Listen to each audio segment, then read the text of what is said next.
Yo, yo, yo. Welcome to Starbucks. I'm your host, Anthony DiNardo. With me, we got Jim Rosati. Jim, happy Monday. Happy Pirates victory. How you doing? I'm doing good. It's good to be back home. This is my first day back home in like 9 days. So I was going to say, you're not saying that like figuratively. You literally mean it's nice to be back home. it's been a wild week plus. Yeah. Well, glad that you are back home. Glad that you're figuratively back home in a Starbucks setting where we can just talk about some things that are happening right now. Because I feel like there's a lot on your chest that we're going to condense into like a 10-minute segment here. I don't know how. We'll figure it out. I'm not sure how either, but we won't do it. We'll try. Yeah. But yeah, I mean, a lot of things happened this week. We can start by saying the Pirates won a series against the Mets. That's good. The Pirates are also in sole possession of first place. That's good. Thanks to the Oakland A's sweeping the Brewers. And some guy named Andrew McCutchen got 2,000 hits. Yeah, pretty wild weekend. Lots of good stuff. 2 or 3 from the Mets, like you mentioned. Brewers get swept by the A's out of everybody. A's are hot, 5 in a row. Hottest team in baseball. The Oakland / soon to be Las Vegas A's. It makes you think, like, is the NL Central even worse than we thought? Like, would the A's be the best team in well, so far this week, they certainly are. But yeah, let's get into the big news of the weekend and kind of what everybody, I think like around 75,000 fans or so went to the ballpark this weekend. And all of them hoping to get a glimpse of Andrew McCutchen's 2,000th career hit. And the ones who went Sunday got to see that. Pretty cool. Yes.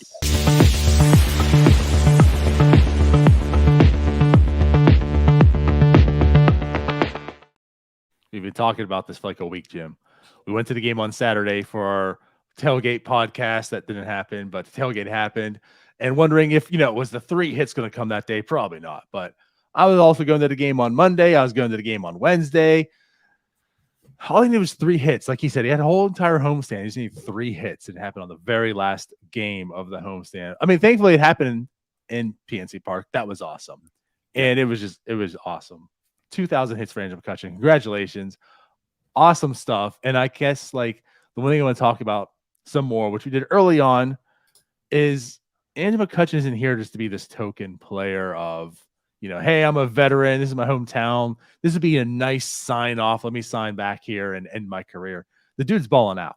And again, like even in this stretch where he only had 3 hits over that week, like he was okay. The hits weren't coming, but he was still producing. He walked, I think, 87 times in this past week. I don't know, man. Like Cutch is he's been, I think, the most integral part of this lineup. Yeah, I mean there are not a lot of people playing baseball right now who have accomplished what Andrew McCutchen has, so that's pretty neat. But like you mentioned, you expected him to come in here. At least my expectations were come in, not be an everyday player, maybe play 120 games or so, mostly DH, play corner outfield from time to time. Definitely make sure he's in the lineup against lefties. Sprinkle him in there against righties. And that was just based off of his last few years. He took a step back. He wasn't the Andrew McCutchen of old. Wasn't even really close to it. And he has come in, and not only has he been a very important part of this lineup, I mean, you could argue he's been the best part of this lineup. I mean, you could definitely put like if you want to go ahead and say Andrew McCutchen's been the best hitter in the Pirates lineup this year, I'm not going to argue with you too much.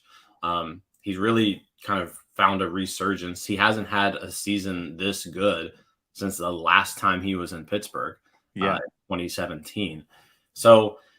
Yeah, I mean, he's coming in here. He's hitting the ball. He's getting on base. He's walking a ton. He's got a 381 on base percentage. He hasn't had an OBP this high since 2015. 2015 was the last time he had an OBP this high.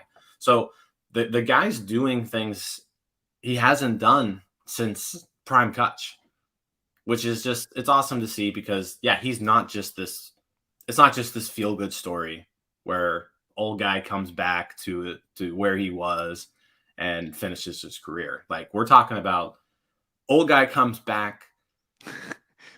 Don't let Cutch hear this because you might get pissed. You're calling him old guy. I'm the same age as Cutch, so I mean, I'm myself old at this point. So old guy comes back, and like, he's a really important piece of this team. So it's awesome to see. I was on a plane while the 2000th hit happened, so I didn't actually get to see it, which kind of sucked. Man, I didn't even know that. But very cool moment. Went back and watched it. I mean, really awesome for him. He's provided this city and these fans so much over the course of his career. Well deserved for him. For sure, man. Everything you said, I can't really add much more to it. It's exactly what it is, right? Like, the expectations weren't real high for Cutch.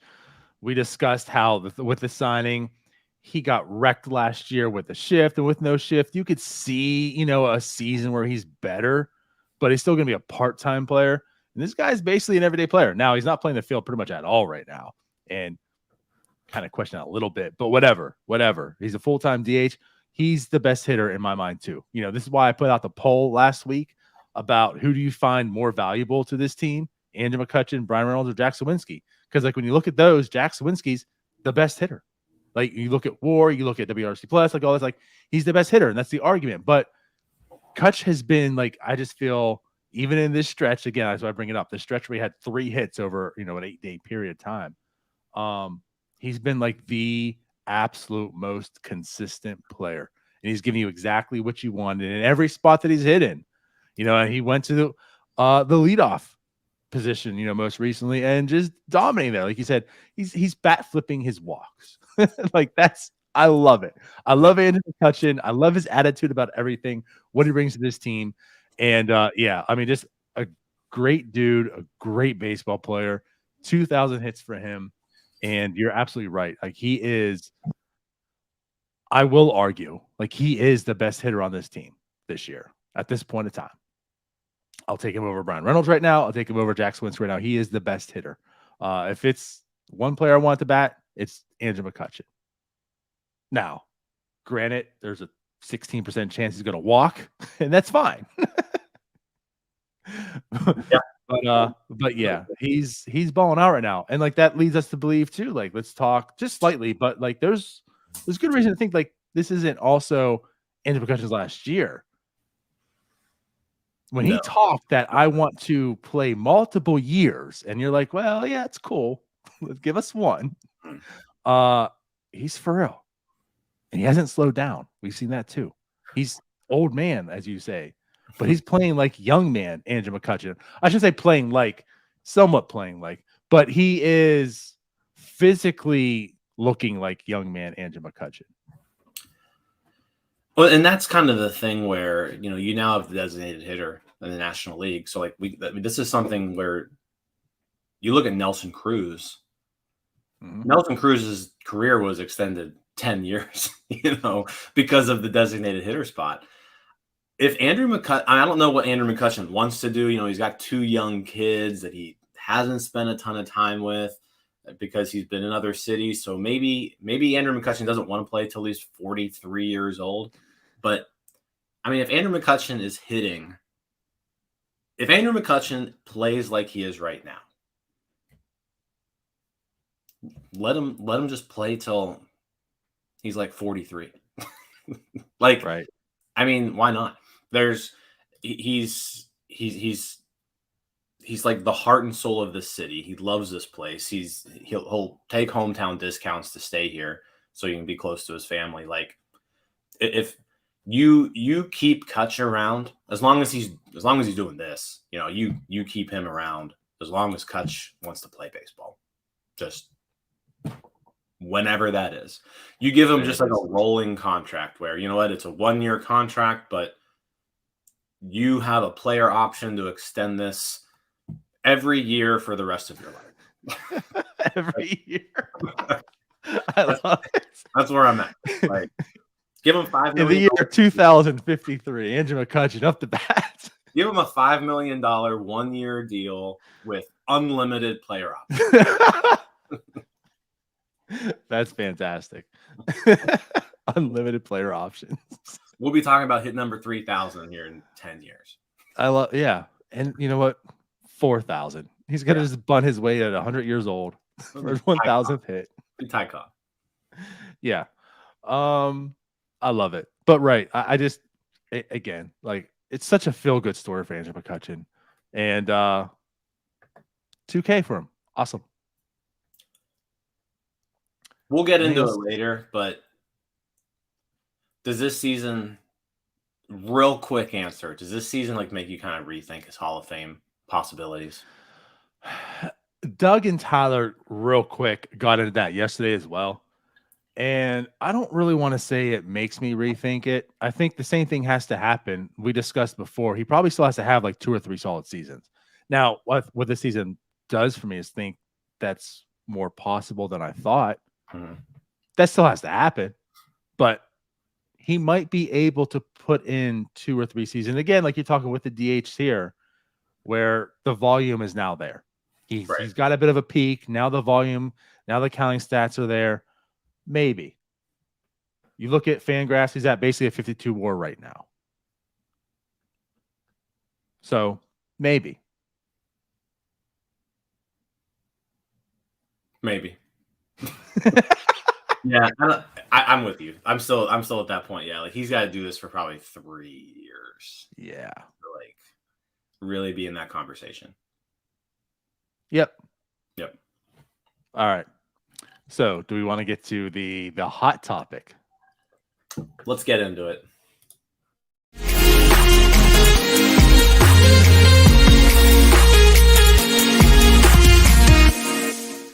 All right, Jim. I know you're chomping at the bit here. So we all know Vince Velasquez is back to the IL. I would assume the 60 days coming at some point because he's out for the year. He's got elbow surgery. Doesn't look good, right? He's out for the whole year. But on top of that, there was also talks about Rowe going to the bullpen. That was scratched. He had to start. Now that's happening again. Rowe is definitely going to go to the bullpen. So I guess just real quick, touch on that real quick. What are your thoughts on this? My thoughts are, I mean, there's clearly something off there with him. He's had a pretty rough stretch here lately. He hasn't back-to-back starts where just not good. And even when he has put together his good starts, he really doesn't look great doing so, right? Now, if the Pirates had solid AAA depth options, I would be completely fine with, hey, go to the bullpen for a week or 2, see if you can figure something out, and then rejoin the rotation later. The Pirates aren't in a position to do that. So, I mean, if we're talking just solely on the decision, send Contreras to the bullpen, I disagree with that. Like, the Pirates right now simply need Contreras to figure it out as a starting pitcher. They're not in a position to do so otherwise because the alternative is what we just found out last night, which is Osvaldo Bido, right? Sure. So I would 100% rather start a quote unquote lost Roansy Contreras than Osvaldo Bido. Okay. Because you know what? Even a lost Contreras, the upside there is still high enough that he can put together a good outing and give you a chance to win. Fair. I disagree, though. I'll put it this way. Can Osvaldo Bido give you 4.1 innings in 2 starts with 12 earned runs? Absolutely. Okay. So I guess where I'm at, and this goes back to how I was talking about when it didn't happen, right? But my thoughts on it was I'm I'm at the point with this pitching staff, okay, that I will defer and start giving them the benefit of the doubt on things. And I'm not trying to compare Roansy Contreras to Mitch Keller. And also just make an easy out of, well, if he just goes to the bullpen one time, he's going to figure things out. I mean, we've talked that we know the path that Mitch Keller took, that long journey basically to get to where he is today. It wasn't going to the bullpen once. But what I'll say is if they feel there is something there that will fix him and it be done in the bullpen, I am more willing to bite the bullet on the short term for long-term success, right? And I guess what I mean by that is even if it means Bido has to make 2 starts, we saw 2 starts from Roansy Contreras, and they're complete L's, right? So if he has to make 2 starts to get Roansy right for this hopeful potential playoff run, and yes, I'm saying the words playoffs because the Pirates are in first place on June 11th right now, June 12th by themselves, right? Yep. I want a good Roansy then, not 2021 Mitch Keller, 20, like that's what I'm kind of getting at. So if they feel this is what's going to get him right, then you have to figure it out. You have to patch wherever you can right now to make that happen. You're absolutely correct, though. There is no depth. Like that's the problem with this whole Bido situation. That we can transfer to that. Bido is getting the call. It's not Quinn Priester. Thank God it's not Caleb Smith. I'll give them that. Kent, out of the park legend, Kent Emanuel. Out of the park legend, Kent Emanuel. Yeah, not him either. It is Osvaldo Bido. And as most things Pirates related, this caused all the controversy on Twitter. And let's just kind of set things straight. I'll give you the floor because I know you want it. No, I mean, I if the play is in, like I said, I'm completely. I started this off with, if Contreras probably needs to be in the bullpen for a few weeks, right? Mm-hmm. And so if that decision is made to do that, then the next thing you've got to do is figure out who's going to give you the best chance to win these games. Like I said, we're not talking about the 2020 Pirates. We're talking about the 2021 Pirates, the 2022 Pirates, where you're just floating through a season of nothingness, right? This is the first place 2023 Pirates. You've got to win. You've got to win Major League Baseball games, right? So then it comes down to if Contreras is going to the bullpen, who's going to give you the best chance to win? 2, maybe 3. I don't know how many starts, but who's going to give you the best chance to win those starts in the major leagues? This is where my problem comes into play, right? Osvaldo Bido is not that guy. He's not the guy who's going to give you the best chance to win out of the available options. He is, and I'm not trashing Osvaldo Bido here. I'm happy for him. I hope he comes up and does well. Like I'm not rooting against the guy by any means, but he is who he is. Like he's been in AAA now for 3 years. He's 27 years old. He's been very, very pedestrian throughout his entire minor league career. He's never been good, really, ever, at any level. He's just been there, right? He hasn't been like god awful, but he's just been there, right? He's not the guy to give you the spot starts. Like this is where you got to look and you got to say, okay. And there's 2 names that I would say, and you pick one. Quinn Priester, your 2019 first round pick, whose AAA numbers are extremely similar to Osvaldo Bido's, right? Right. They're almost the exact same, to be honest with you. Priester has way better underlying numbers, like a lot better FIP, a lot better xFIP. But if you're looking at ERA and, walks per 9, I mean, actually walks per 9, Priester's the same. Priester's better. Strikeouts per 9, like they're very similar in that regard. Their AAA experience. The difference is Quinn Priester's 22. He's got much better stuff. He's got better pedigree. There's a reason why Quinn Priester was a first round pick, and Osvaldo Bido wasn't signed as an international free agent until age 21. Like, Priester's the better arm. But that's objectively true. That's not an opinion. So now, has Priester, quote unquote, earned a promotion to the major leagues? No, not really. But Bido hasn't either, right? Right.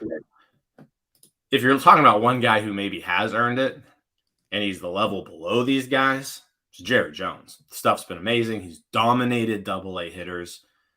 Is he a guy who you call upon for, hey, come up, taste the major leagues. You've earned it. You've just dominated Double-A hitters. Come up for 2 or 3 starts and then go back down. Like, you can tell him this in advance. Be like, hey, you know what? This is not permanent, Jared Jones. This is congratulations. You are pitching awesome. You've earned this promotion. Come up here and start a couple games while Roansy Contreras figures it out in the bullpen. There's nothing wrong with telling a kid that. Like, no, setting proper expectations. This is kind of that's a good thing. Yeah, like, this is where I'm at. Like, it's and people, like, it could mess up their confidence. Like, no, like, the guy's not majorly ready. That's why you're just saying, hey, this is like, come up here, pitch your damnedest, get some major league experience, see what it's like, and then go back and learn the things and just work on the things that you learned while you were up here, right? Like, these are things that can really help out a pitcher's development. So that's where I'm at right now. And it's just like, there's more upside to those guys. Like, Osvaldo Bido is not capable of pitching 7 innings, 1 run in the major leagues. Literally not even capable of doing so. If he does it on Wednesday, you can He's going to. You can clip this up on Wednesday and say, you know what, Jim, you were completely wrong. But he's not capable of doing it. Those other 2 guys, they're capable of doing it right now. Now, are they going to consistently do it? Probably not. But they're capable of it. Like, the upside is there in those arms. So that's just where I'm at. Like, the Pirates right now need to win at the major league level. Osvaldo Bido isn't the guy to give them the best opportunity. Yep. Once again, there's a reason that he's 27 years old and repeating AAA. And in doing so, he's a pedestrian pitcher. He's a pedestrian 27-year-old AAA pitcher. That's what he is. But at the same sense, what I don't get is the people who are pushing and saying, no, this is the correct decision, and these are all the reasons why. And here's all the reasons why Quinn Priester is not the correct decision. And just like you said, they're basically the same pitcher in AAA right now. The difference is one isn't 27-year-old repeating the level. Why does a 27-year-old repeating AAA? It's probably because they're not that good. And maybe a 22-year-old who was a first-round pick in AAA is there at 22 because he's good. Now, 100% with you. He hasn't earned it. Quinn Priester's not earned it, and I get that. But again, same sense, like, neither has Bido because he's doing the same thing. And if you want to look at what have you done for me lately, Bido has been worse than Quinn Priester. Like, over the last 4 starts, Bido has, I think, a 6.78 ERA, and Priester has like a 4.5 ERA, something like that. But it's basically like in line with his season, right? Same about walk rates, same about strike rates. So if, like, how one side of your mouth you can say, well, this guy hasn't earned it. But on the same side, say, well, the same player is the right call to get the call up. So I'm with you. If it comes down to it's the same person, give me the guy with the upside at least. Right. On the other sense, I'm so tired of hearing people feel like MLB is the death trap for prospects and you can't go there until you're ready. People learn and develop in every aspect of life best through failures. If you go and succeed in everything, what did you learn? Nothing. It was too easy for you, right? You don't learn shit there. But when you struggle, you'll learn a lot. You learn about yourself. You learn about whatever you're doing. And now you know the ins and outs and you know what to work on and improve yourself on. That's what this is, especially when you're talking about 2 or even 3 starts, right? Like, this isn't going to just burn stuff. No prospects coming here and having 2 or 3 games and then ruining their MLB career. And if that's the case, he wasn't built to be an MLB player to begin with. Nope. So the best thing you're going to take from this is you have the person with the most upside and doing exactly what you said. Someone who's capable of that slider is on, and Quinn Priester could potentially win that game. Sure, his slider could be off, and he ain't going to win that game. But there's also, that's a very, very likely chance that Bido that's going to happen to him as well, right? But I'm with you. The way I look at it is for the same reasons that people are saying, like, well, hey, have Bido go in there. They might light a fire under Quinn Priester. You're not getting the call. Well, fine. Look at both of them and say, well, neither of you are earning it. But you know who is? This guy below you, Jared Jones. We're going to bypass all of you. And what are you doing? You're doing all the same things of why you shouldn't call up Quinn Priester. That's accomplished. He hasn't earned it. But you're showing someone who is. And Jared Jones, even though it's a double-A, he's pitching lights out. And like start after start getting better. One thing we talked about Jared Jones, I know we're going to prospect talk a little bit here now, but we talked about like, why is he not pitching that many innings? Like it's been 4 and out. Last 2, 6, 6.1. The walks down. Like that was his struggle. He's doing everything you need, and it's in double-A. You need 2 or 3 starts. You know what, kid? We need help. We're looking to you. We need help, and we want you. That's a good thing. I'm Jared Jones. You guys selected me. That's a confidence boost right there. Regardless if I go in and I get lit up. Yeah. You guys wanted me. That's a lot. And again, I go there. I take some things away. I was a good experience. I learned from it. Go back to double-A. That's a good thing. Jared Jones didn't collapse now and become a terrible player because he went and pitched in Chicago one time. So I'm with you. If it were me at this point in time, I kind of want to leave the Jared Jones because he checks off all the boxes right now for me. For what I need, short-term stint, and it's not Bido. And it's not like this is something that's completely unheard of. Minor league pitchers get called up from double-A all the time. Like, can we just look at the Braves organization? Yeah, like top prospects get called up from double-A all the time. And that's what Jared Jones is now. He just cracked the top 100 prospect list on Baseball America. Like, yeah, the guy is legit. The stuff is insane. Give him 2 to 3 starts in the majors. Reward him. Say, hey, you know what? You've earned this call up. We need somebody right now. You've earned it more than anybody. It's a short-term fix. You need to get Rowe right. You need someone right now. You're in a world of hurt because you have no depth. Jared Jones, you're doing it. Come up here. We need your help, and we are picking you to do it. No expectations. Listen, we'll help you. We'll work on some things. You get to see you get to see MLB, how we do things. It's a good experience for you. There's no expectations. Go out here, pitch your best. That's it. That's it. There you go. Simple. I don't know why people make it so difficult. I don't know why people make it so freaking difficult. Don't know. Yeah. Anyways. Is that it? I feel like you need way more rating. No, that's got everything off your chest? You're good? You're good, Jim?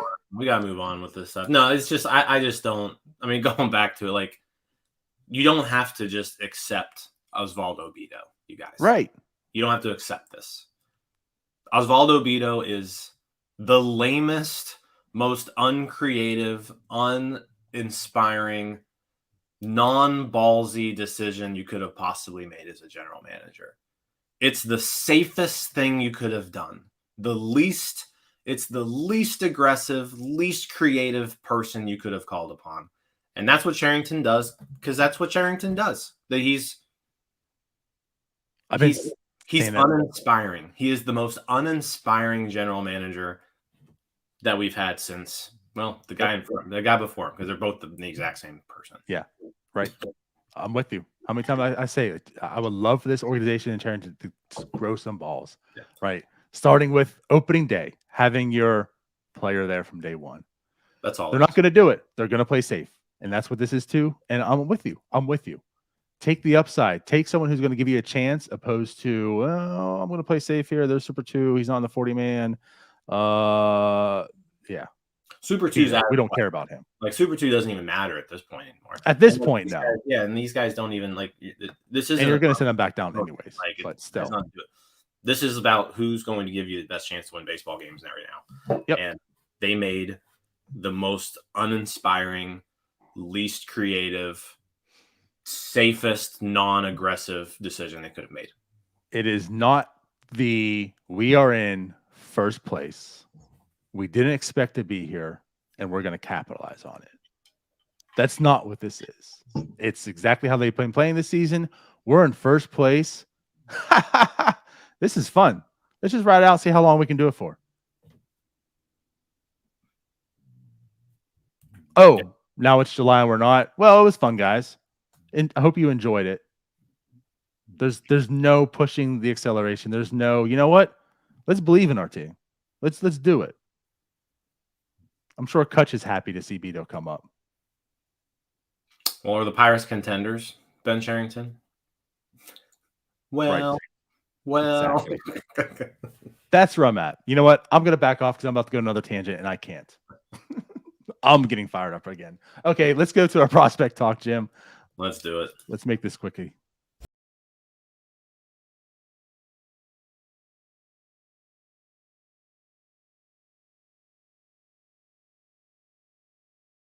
We got basically 5 leagues we're going to talk about today. So, yeah, we have less time, more people. So let's make it quick. You go first, though. Yeah, let's open up. The Florida Complex League is in action, and a lot of interesting names in the Complex League. It is it's a weird league because games are at like 11 a.m. They're not on TV. They're not even like in the minor league app on your phone. You've got to actually like go to minorleaguebaseball.com to view. So it's a weird league in that like I don't even know if they're real games. Like if you go to and watch them, they're real games, but they're played on the backfields of Pirate City, So, but we're a week into the Complex League, and again, really interesting roster. The one I want to talk about today is he was a high-profile international signing, $750,000 signing bonus out of South Korea last year. Pitcher Jun Suk Shim. He got his first taste of pro ball this past week. And DiNardo, he was really, really good. So his first pro outing, he goes 4 innings. He strikes out 8. And he walks nobody. He gives up no hits. 4 perfect innings in his first game. So really exciting stuff from Jun Suk Shim. Keep an eye on him. I have a feeling he's 19. Like he's someone who could maybe advance to Bradenton relatively quickly. But yeah, what a debut.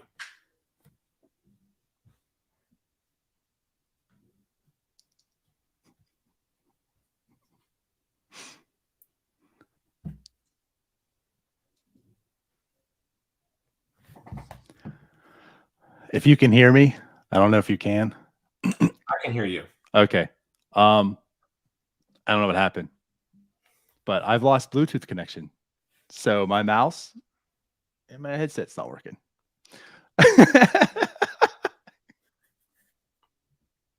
I can hear you though. I can read your lips. So at least there. So I'm glad you can hear me. Yeah, all the things you said, great. I agree. Jimmy, you might need to carry us out here.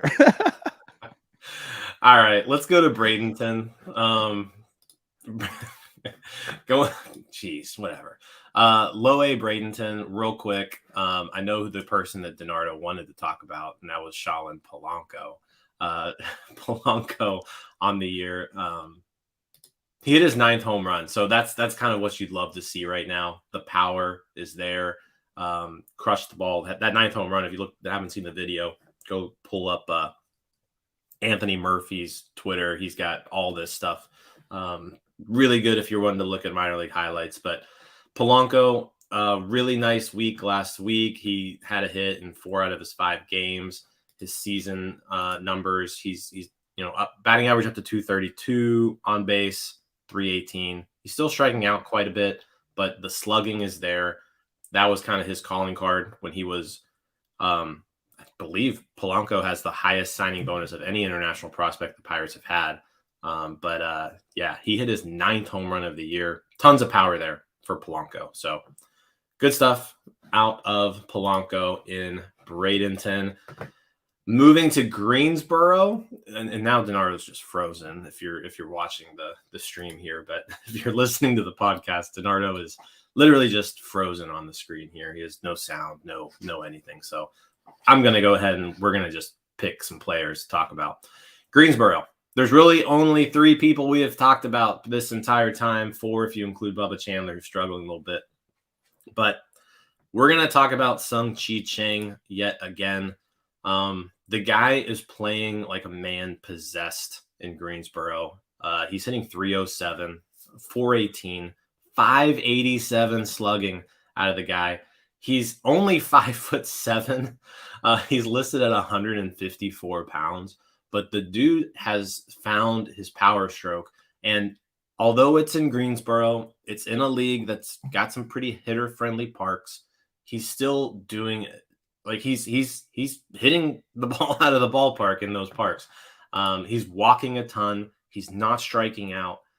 I think out of every prospect in the lower levels, and so basically I'm saying, let's just say any prospect not named Henry Davis or Endy Rodriguez, I'm kind of getting the most excited about Sung-Chi Chang. So 21 years old.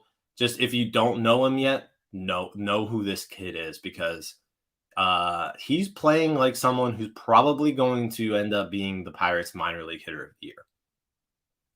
Plain and simple. Like no one's having the type of season that Chang is, just other than, Henry Davis in AA, but Henry Davis didn't deserve to be in AA that long. So, but Chang is at an appropriate level. He's coming off, a World Baseball Classic where he was playing for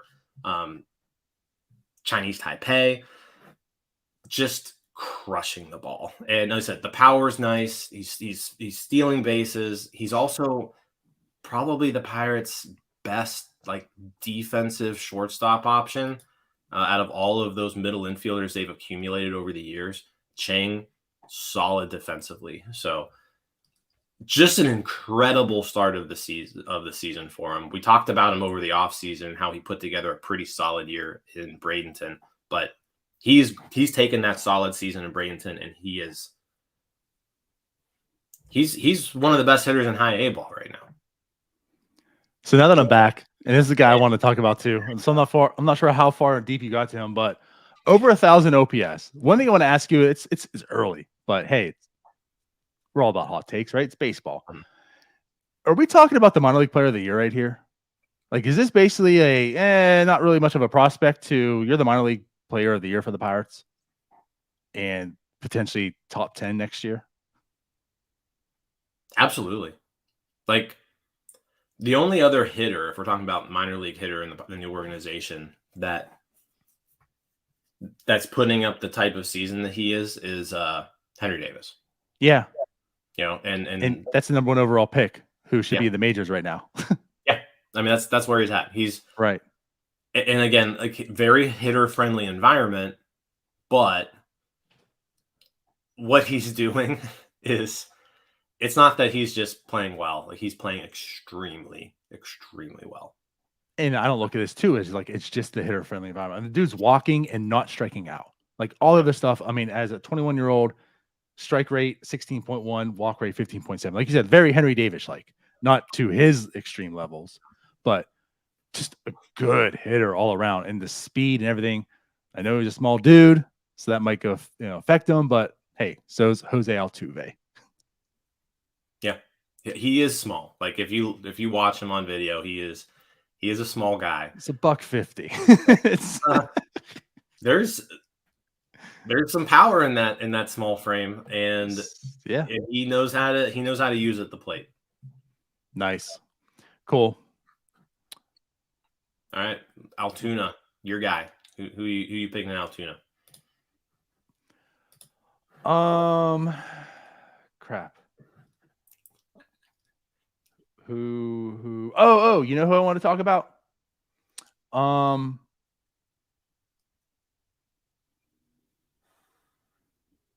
Shoot, it's gonna be Jared Jones again. We kind of talked about him. We did talk quite a bit about Jared Jones. Yeah. You know what, how about we do this? Someone we haven't really spent a lot of time talking about, but he was just recently called up to Altoona. And worth some mentioning because we're talking about an organization who had like no catching depth 2 years ago. Oh, okay. And now you have Endy and Henry Davis in AAA. When Davis got called up, Abraham Gutierrez was the guy called up to AA. So Gutierrez promoted from Greensboro to AA Altoona. He was acquired from the Phillies in I forget who we've even traded for. What trade was that? That was who's the pitcher who's back with the Pirates now, right? That was the deal that scrapped and they redid it, or was that the other one? Here. I'm not seeing it. We should have. This is riveting.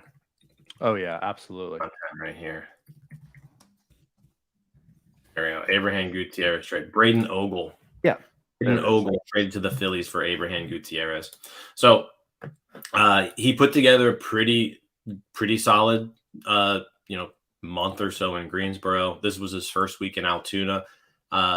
He was fine. Like he like nothing crazy. He was the league average 97. I mean, it's 1 week of work, but Sunday he had a huge part in the Curves game.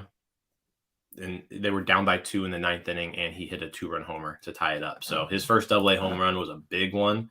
Some pop in that frame for a catcher.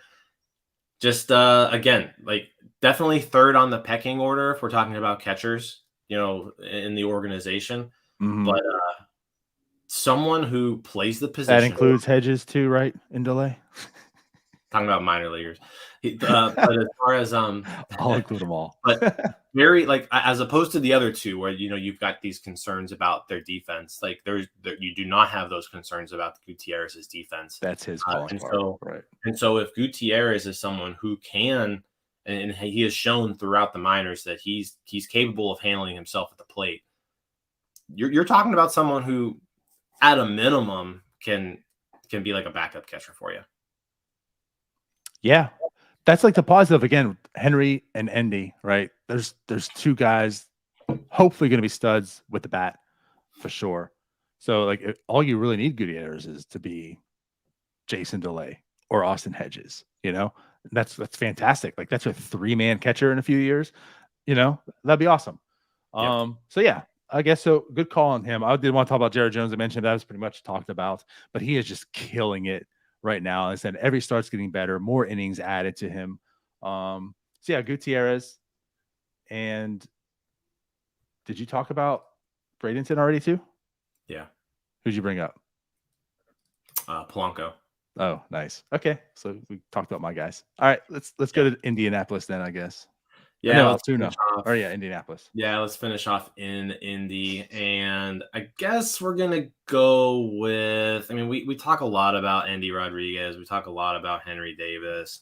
We mentioned Aaron Shackelford the last time we were live. Gosh, there's not. I guess we can talk about Nick Gonzalez. Haven't talked about him in a while. Just kind of give you a Nick Gonzalez update. He's not doing great. Striking out more than he ever has. 31% strikeout rate. The power is there. 6 home runs in 48 games. So like he's hitting for power. He had a homer last week. He had a hit in 4 out of his 5 games last week. But the strikeouts is just what is most concerning here. Real quick here, looking at just his game log, he has recorded a strikeout in 15 straight games. Like the guy just strikes out way too much, and like you can get away with striking out if you're crushing the ball, and he's not crushing the ball. He's He's hitting the ball just fine, but the guy's just like flat out striking out too much. Yeah. And like we talk about the 31% strikeout rate, you could say as of late it's been a little bit better. Well, it's been 29.3%, and as of late. So I think it's time to and if you haven't yet, it's time to just really, really dial back your expectations of Nick Gonzalez. Yeah. I don't think anybody should be expecting this guy to be an everyday major leaguer at this point. That's where I'm at with him. And it's kind of unfortunate. And like you're still gonna be patient with him. He was still a first round pick. He's still talented. Excuse me. He's still young enough. Like you'll be patient with him, but I'm with you. For like the past few years, it's been he's been bad, but then we look at this and afterwards he's been better, and there's still some hope, and the pedigree's still there, right? Like I feel like he can turn around.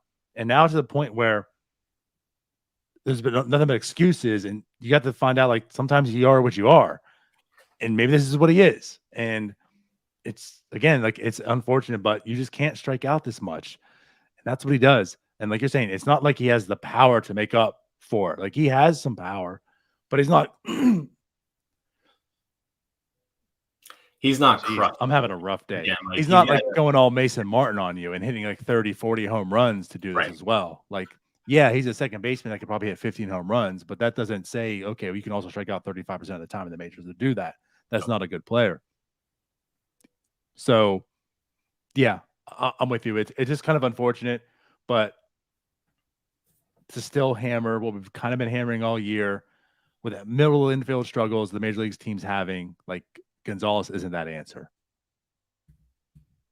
He is not. That's coming from us. For the people who want to say like, oh, well, there's a prospect you've heard of. Oh, you know the name. No, there's like legit reasons why we tell you why and why not for people. And like Gonzalez, like he's not ready, and he's not. It's not the Quinn Priester situation either. Like Nick Gonzalez isn't going to come up there and have like a 3-for-4 night with 2 home runs and win you a game. He's more Bido territory than Quinn Priester in my mind. Yeah, I mean, like it's one I'd of rather have him than Bido.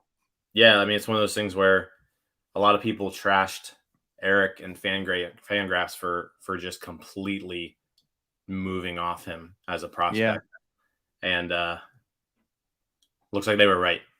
He just doesn't look like a major leaguer right now, like right in any way. And again, like you're going to be paid. Look, you sit him in AAA and you try to work it out with him, and you be patient, and maybe something clicks and he figures it out. But it is not looking like it's going to. Here's the other thing too. Like Nick Gonzalez is eligible for the Rule 5 draft after this season. As of right now, like I'm not using a 40-man spot on this guy. I'm not ready for that conversation yet. I'll just put it that way. No one's picking him in the Rule 5 draft. I don't know about that. There's no room for this guy on a major league team as of right now. Yeah, I don't know about that. But the good thing is we definitely have time to talk about that. So I'm going to wait. We have a lot of time to talk about that. But I'll put it this way. That's a conversation that I don't think sounds like, oh, that's absurd. Yeah. And that's valid reasons that you can talk and discuss. That sucks that that's a conversation that doesn't sound absurd. Right. This is your 7th overall pick. Okay. Well, before we go, I know we talk a lot about him, but Hendy, it's got to be time soon, right? Henry Davis is promoted. He's doing fine. Still walking, not striking out a ton, not getting a whole lot of hits, but it's early, baby up a little bit. Endy, though, Endy is killing it. Endy Rodriguez is just on a tear right now. So it better be time for Endy Rodriguez. At least, minimum.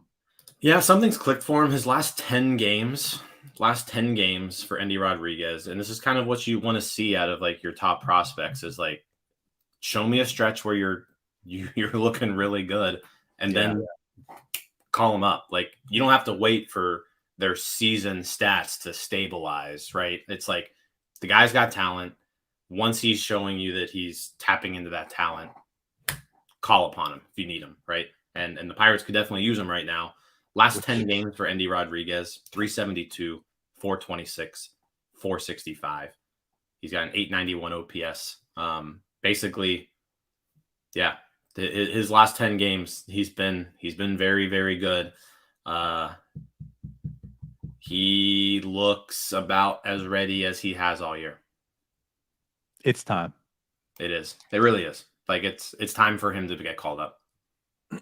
So with that, we'll transition to this question we did have. So Orion says, what are our predictions for the 9 straight NL Central games coming up? Is 6-3 realistic? I'm not gonna go too deep into that.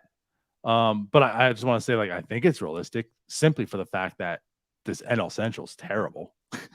The Cubs are not that good, right? The Brewers they've just got swept by the A's.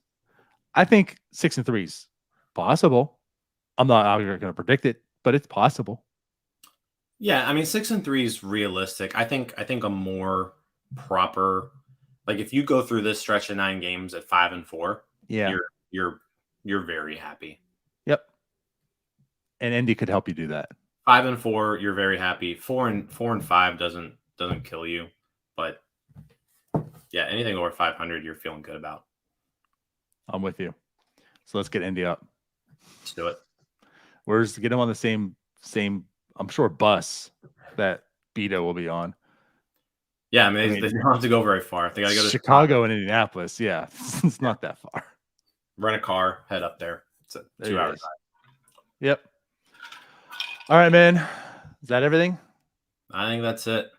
Cool. Well, let's get out of here. Game will be today. I'm excited. Tomorrow. Oh, yeah, my bad. Tomorrow. Also still excited for that. So we'll see you then. Let's get out of here. Bye-bye. See you guys. Hey, you all. Thank you for watching. I know we try to provide the most entertaining content that we can, and we'd love to spread it to as many people as possible. So I know it doesn't seem like a lot, but if you could take the 5 seconds to like this video and subscribe to the page, it helps out so much more than you know. Thank you, and let's go Bucks.